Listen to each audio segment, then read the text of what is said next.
Ici, la salle de réunion de l'hôtel Gloria, ville d'Mbujimai, au Kasaï oriental. M. Jean-Pierre Liaou Ebois, vice-premier ministre et ministre de la fonction publique, a remis des annuaires aux animateurs de la fonction publique. Il s'agit d'un fichier numérique et en dur reprenant les listes des agents de carrière, leur situation salariale et de la retraite pour les 4 provinces du centre, à savoir Kasaï, Kasaï central, Kasaï oriental et Lomami. En tout, 174 000 agents mécanisés et inscrits régulièrement dans le fichier de la paye. Les 4 gouverneurs de l'espace, les députés nationaux, l'inspection, la délégation syndicale, mais surtout les chefs des divisions et bureaux ont pris part à cette importante séance. Sous Félix Tshisekedi, la cote est positive dans ce secteur et Jean-Pierre Liaou s'en félicite. La mauvaise gouvernance des ressources humaines de l'État qui a longtemps caractérisé la fonction publique congolaise de notre pays a induit notre pays à des situations ubuesques, notamment la non-maîtrise des effectifs et de la masse salariale, vous le savez. La prolifération de services inutilement pléthoriques, le blocage des avancements en grade, de la retraite et du rajeunissement du personnel de l'État.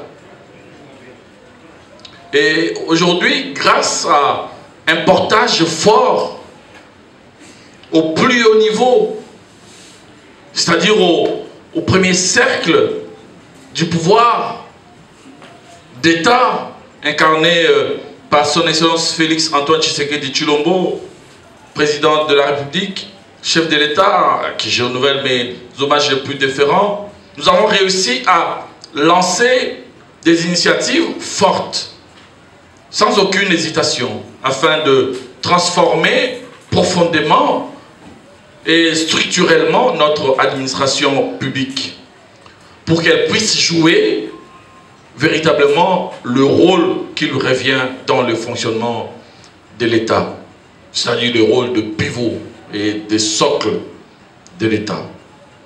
Au nombre de ces actions fortes figure notamment la constitution donc d'un fichier de référence de l'administration publique, les FRAP en sigle, préalable incontournable à la mise en place d'un système intégré de gestion des ressources humaines de l'État et de la paye.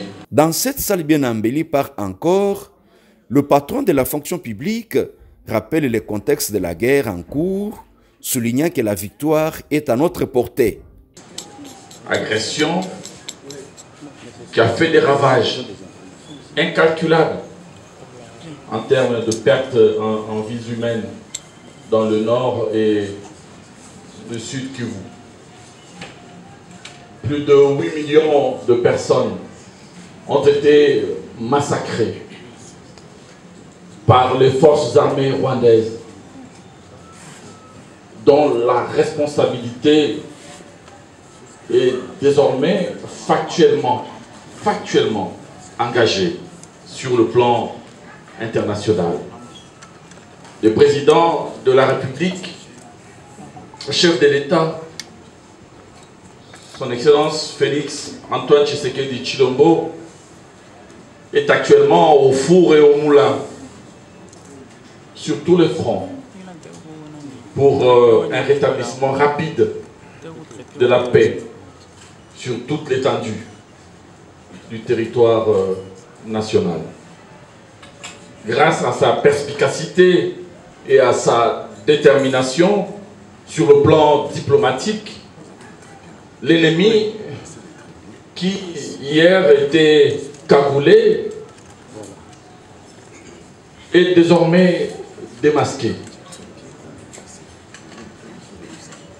condamné et commence à subir des sanctions internationale que nous voulons voir renforcer.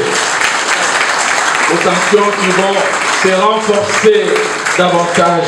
La suite de sa mission à Mbuji-Mayi consiste à inaugurer le siège régional de la Caisse nationale de sécurité sociale des agents de la fonction publique, CNSAP, et rencontrer les agents la veille. Sa délégation à l'arrivée, quelques députés nationaux des provinces concernées par cette opération.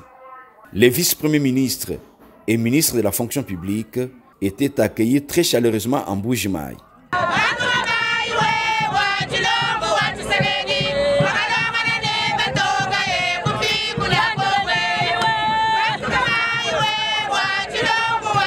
Okay,